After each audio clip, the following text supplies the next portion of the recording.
News First, Newsline. Hello there, very good evening. Welcome to another edition of Newsline Live. We're coming to you live and direct from our News First studios here in Colombo. Sri Lanka is still in crisis. We don't know when this crisis will end. A lot of changes are being made right now, and there are people with different opinions about these changes that are being made. We are focusing today on one specific area where changes are about to be made, at least here in Sri Lanka, that would affect each and every person in this country. This is because these changes are to be made to the labor laws in Sri Lanka. Many Sri Lankans would be an employee. There are a few who are employers. They too will be affected by these labor laws and will be governed by them. But a vast majority of Sri Lankans will definitely be affected in one way or another. It could be good, it could be bad. And to discuss these matters with us, we've got with us Peter de Almeida. He is the General Secretary, Deputy General Secretary, I beg your pardon, of the Ceylon Mercantile, Industrial and General Workers Union, the CMU. Good evening, Peter, and welcome to the show. Good evening, Shalan. It's lovely to be with you on the show. Lovely to have you on the show, Peter. Starting off, Peter, labor laws in Sri Lanka. There are people who do know about the laws, labor laws here in Sri Lanka. There are people who do not know.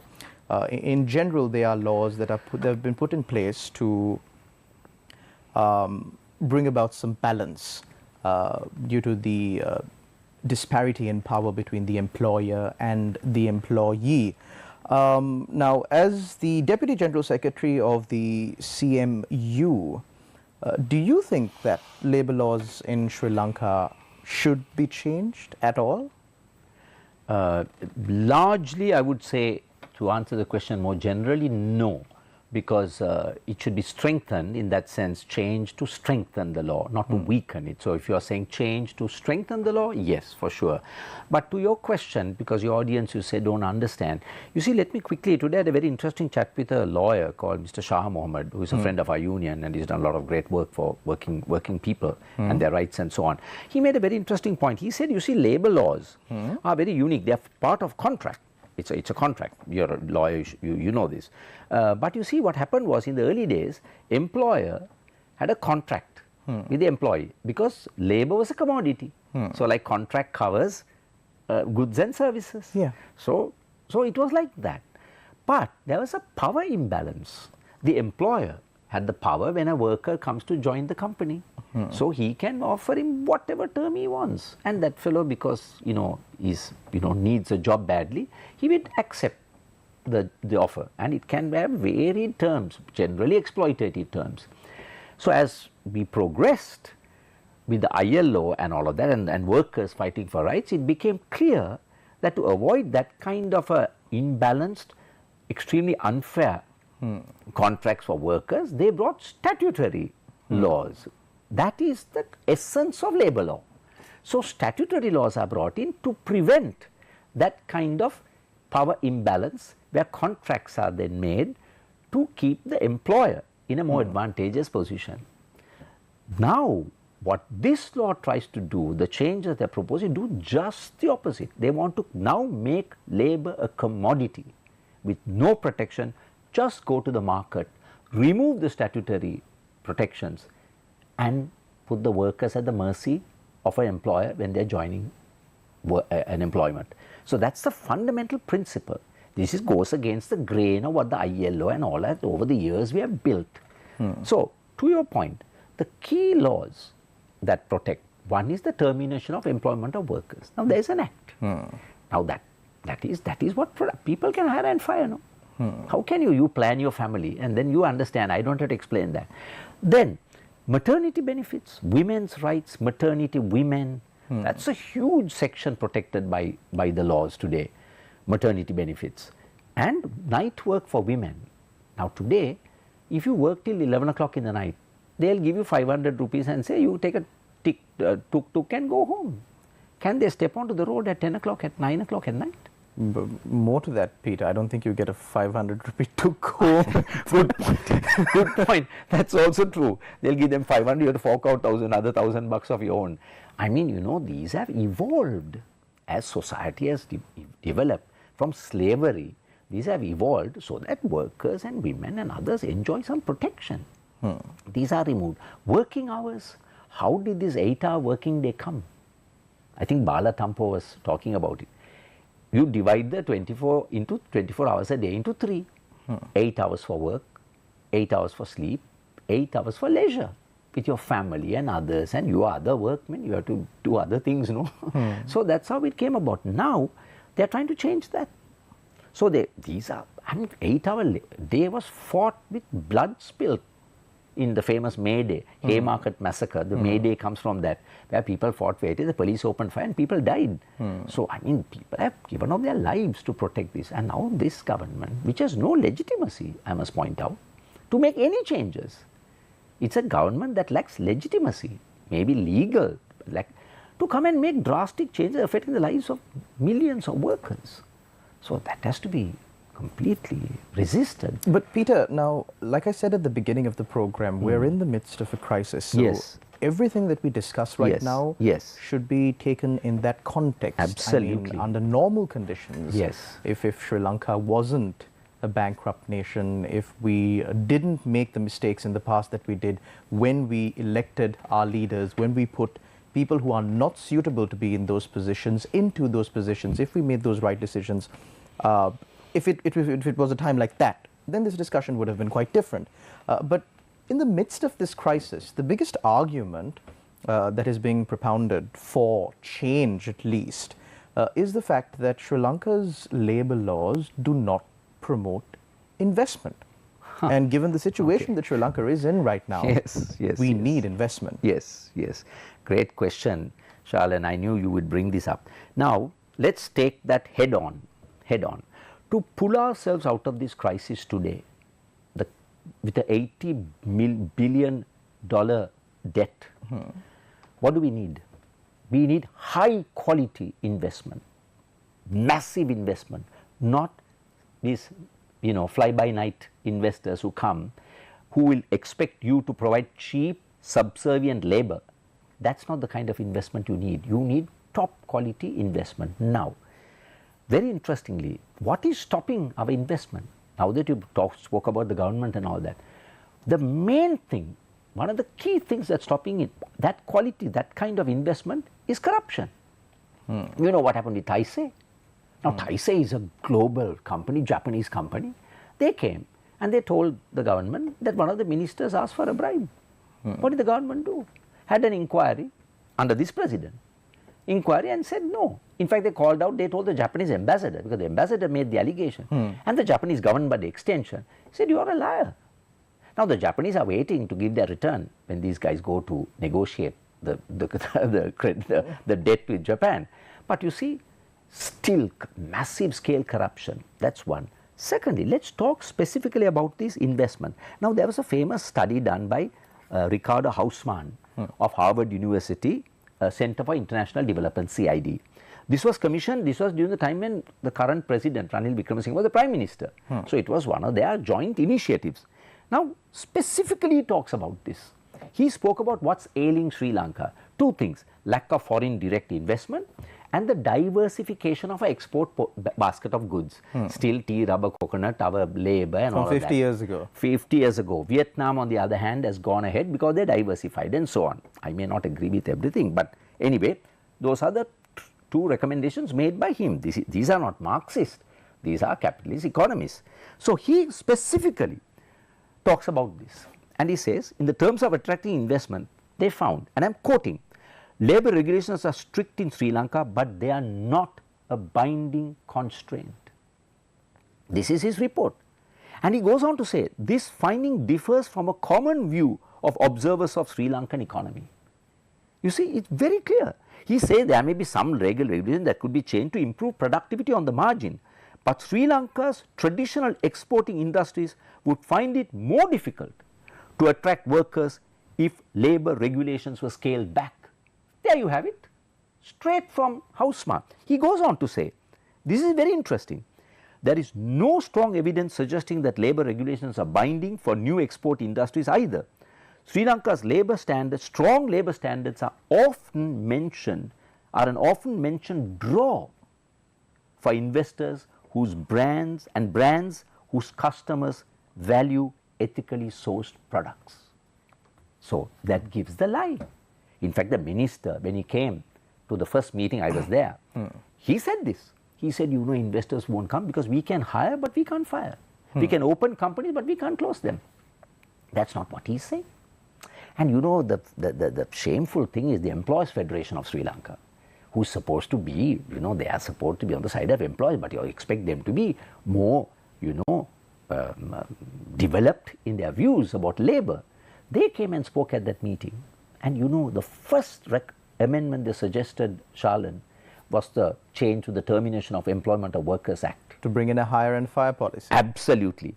Let me again quote Harvard on that specific point about this myth that the termination of employment of workers is inhibiting.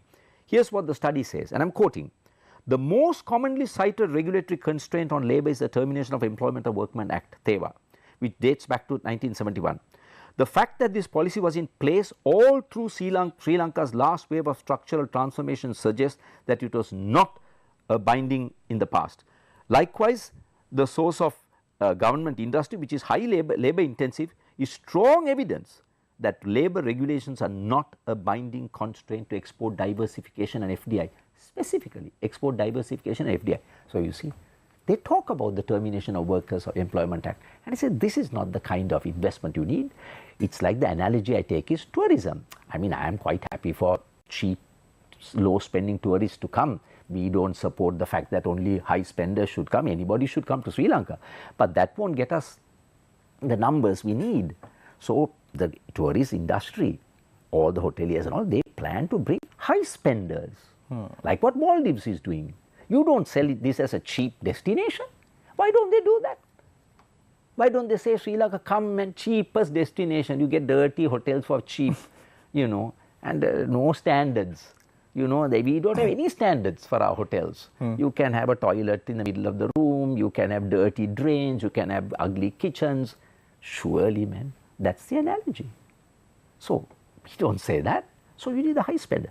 So, this is to support the most exploitative employers, and that's not going to get us out of the woods. So, Peter, there is, of course, a lot to speak about changes that are being brought in by this government. Of course, like you brought up, there is that issue of legitimacy. It is, of course, a legal government. It's been appointed and is functioning according to or within the constraints of the Constitution. But as to if or not they enjoy the mandate of the people is a different matter entirely. We'll cross over to a short commercial break, and on the other side, we will speak about how trade unions feature in this discussion. Trade unions were involved in the Aragalaya last year. There were many trade unions that came out, but trade unions were also involved in certain protests that at times did inconvenience the people. There was allegations made that they are trying to cripple the system. We'll discuss on these matters and much more after this short commercial break. Don't go anywhere. You're watching Newsline live.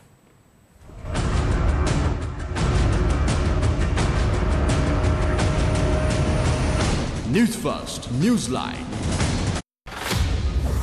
President meets Tamil political parties, discusses terrorism bill, lands and national issue. Sambandhan requests Modi to urge the president to fulfill commitments given to India. A fast in Colombo demanding the immediate resignation of the health minister. Kelly Rambukwala responds to allegations. Parliament approves the SLPP proposal for a select committee on the National Election Commission. 9 leading liquor manufacturing companies granted a 3-month payment schedule to settle tax arrears of 7 billion rupees. Omalpe Sobidithero calls for general election.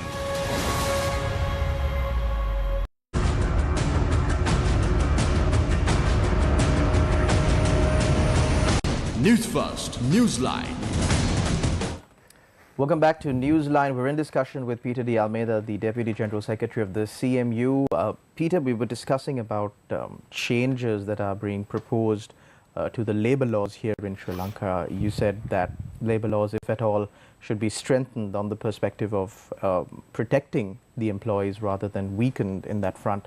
But Speaking of employees, and you were critical about the conduct of the Sri Lanka Employers Federation, Salon Employers Federation, but let's take a little bit of a look about how employees have been functioning now. It's a known fact that there are many trade unions in Sri Lanka. Trade unions are protected under the constitution, their right to freedom of expression. They have freedom to protest, albeit a little bit restricted right now.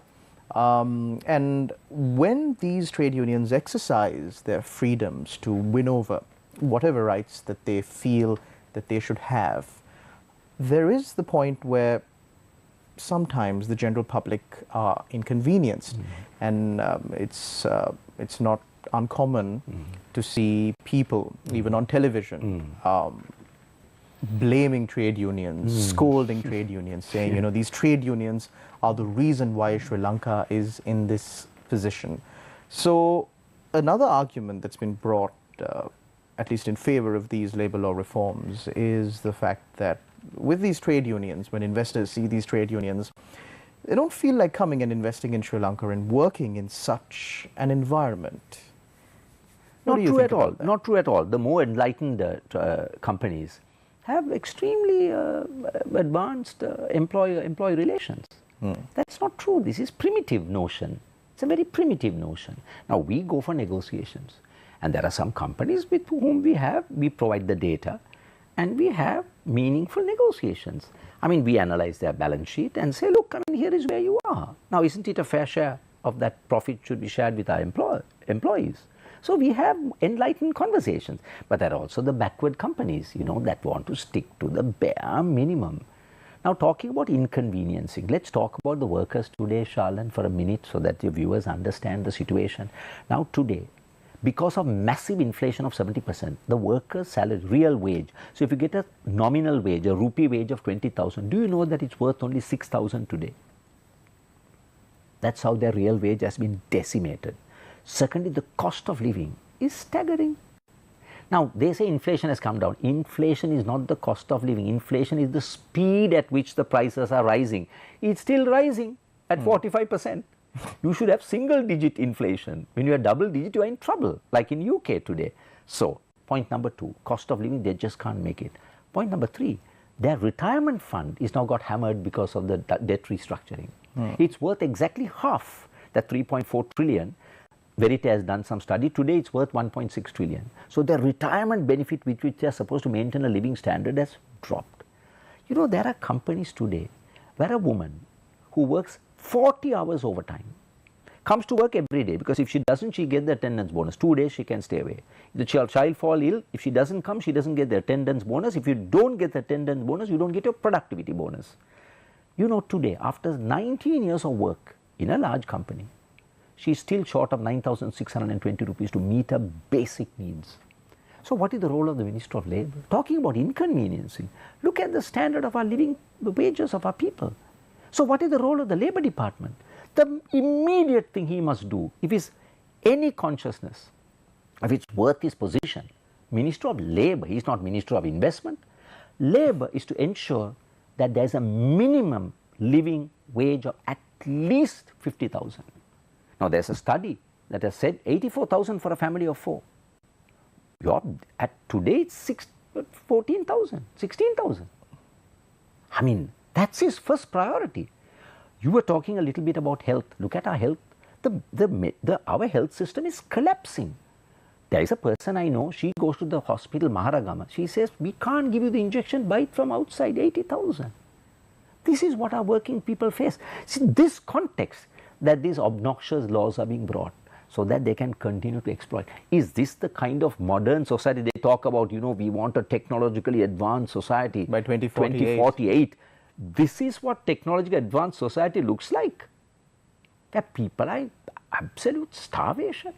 These are working people who go to companies that claim to be the top 10, the top 100, the top 500. These are not shops on the street. These are these companies that pay them starvation wages. And now you bring in, so they know the situation is going to get worse.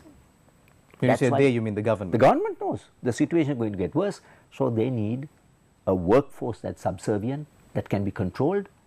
That's why it's not coincidental that you bring the anti-terrorism bill, you bring the broadcast authority bill. Why is all this happening? Does any of these bills help to improve the situation in the country? In conclusion, the one of the key constraints according to the Harvard study that's stopping investors coming is, as I said, corruption. That was not in the report, but everybody knows this. Second, inconsistent policy. You see what happened with the tax break? The president came, Gotabaya Rajapaksa came, which nobody asked for. Did anybody say that's inconveniencing us? The same fellows who complain, who have a good life, they didn't complain. They knew it's going to cause a 600 to 900 billion loss in our revenue. The Employees Federation didn't care a damn about that. The Chamber of Commerce didn't care a damn about that. And they come and tell us that these labor laws that give some minimum protection to working people is stopping investment. I mean, hypocrisy. So I'll leave it at that. Peter, regarding these trade unions, yes, and the protest movements that the trade unions stage, yeah, sometimes there are claims that these demands are unreasonable, and that them getting out on the street, yeah, and bringing to a halt, yes, the economic activities of people in Sri Lanka is not really worth the gain that they're expecting, especially at a time like this when the country is in crisis. So you see, when you say country is in crisis, who is the country? The country also means its people. So the people are in a worse crisis for a sin they never committed. Now, has the government gone after the people who got the 600 billion tax break? No. Have they gone after the high investors who are holding bonds? They're not. So when people like this, how else are they to win their demands? How did we win the voting right? How did we throw out the British? By not inconveniencing people. How did the people throw out the previous government? Exactly, exactly. So you see, I mean, inconvenience is a very relative word. It's the inconvenienced who have to come out. So those who are highly convenienced will find it inconvenient. So what is so special about that? So the guy who gets on his fat big car and fully air conditioned, door to door, he goes into office, lift is air conditioned, so of course he'll find it inconvenient. But those who are socially conscious, he'll say, you know, we are with the side of the people. Now supposing people come out against the deaths that are happening in hospital, about the, you know, the cheap, so-called cheap drugs that are being brought with no standards. Of course it will inconvenience people, but it will also save lives. Suppose the doctors come out on that and they run only emergency services. People will say, but of course they are the larger interest of the greater majority of the people. Somebody will get inconvenienced when you have action. But action is meant to make their living standards better. And when is the last time a trade union action has crippled the government to the extent that has brought about this crisis? So, you know, I don't want to even go there, Shalan. The well-off would find anything inconvenient, you know. And when they were inconvenienced, they came out, now they are okay, so they are back, you know, waving the flag for the present establishment. But that's not our concern. We are more concerned about what needs to be done to protect the living standards. I'm telling you, the children, the parents today cannot give their children the standard of living that they had. And society is to improve and advance and have a better standard of living. We are going in the opposite direction. So it is incumbent on the trade unions, and that's the sad thing. The unions have to come together. Some of them are controlled politically, and most of the unions have been weakened because of this manpower, this obnoxious practice where they outsource workers with no rights. And this law now strengthens this obnoxious practice of manpower. Manpower is, Charlan, when you hire people, the company doesn't hire. They get some contractor to provide and say, I don't know, you're not my employee. But he comes to work there every day. So it's a means of undermining. Now the government is strengthening this kind of practice. So it's a very tough time ahead. But I'm hoping that the unions, even those who are controlled politically, will come together and, you know, do some lunch hour picketing. We did that. We defeated JR's laws to prevent strikes at the height of JR's government's power. They had 5/6 majority in 1979. A year after he became the all-powerful president, we defeated it. Because the unions came together, lunch hour picketing, that's all we did. So, no stopping our work, lunch hour, we come out, picket every day in front of our companies. And I'm hoping that if the unions come together, they can fight pushback. Because this law is not going to bring the type of investment that we need for this country to come out of this mess, which is high quality investment, and they are looking for other competitive advantage. It's not to provide them with a broken, compliant, subservient, working people to make money. No, that's not what's going to pull us out of this mess. Peter, now you've worked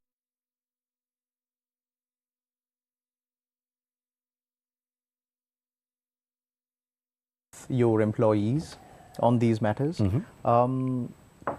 With the things that are happening in Sri Lanka right now, how do you see these reforms to labor laws panning out in the future? I know you're not a soothsayer, but with the experience that you've had in handling these matters and how people rise up and you know, fight against what they don't want, or how the government imposes their way on the general public, how do you think this will pan out in the current context? The current labor laws, Yes. they must be defeated. The proposed reforms? Yes, must be absolutely defeated. There's no way in which, you know, we can rest with a clear conscience that we have not done everything we can, everything we can legally to defeat this, because this will spell the death of our workers. You know, it will completely destroy their living standards, and the dependence. Millions upon millions of people will face absolute depredation and deprivation of their standard of living.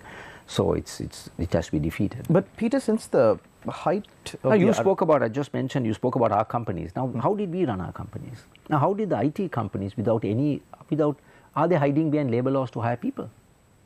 They, without anybody asking, said, you know, the dollar is rising. They had a social consciousness. They said our dollar exports, we are getting more rupees. They pegged the salaries to the dollar. Nobody asked them to. That is what it takes to be a more enlightened employer. Now, our company, we were completely transparent. People knew my salary. So, I mean, they could know my salary. So, every quarter we share all our information, the profit margin, our problems, the bank loans, and then we share our profits. It's very open. And there's a formula. Everybody is comfortable. Otherwise, they'll form a union. And then we negotiated with their union.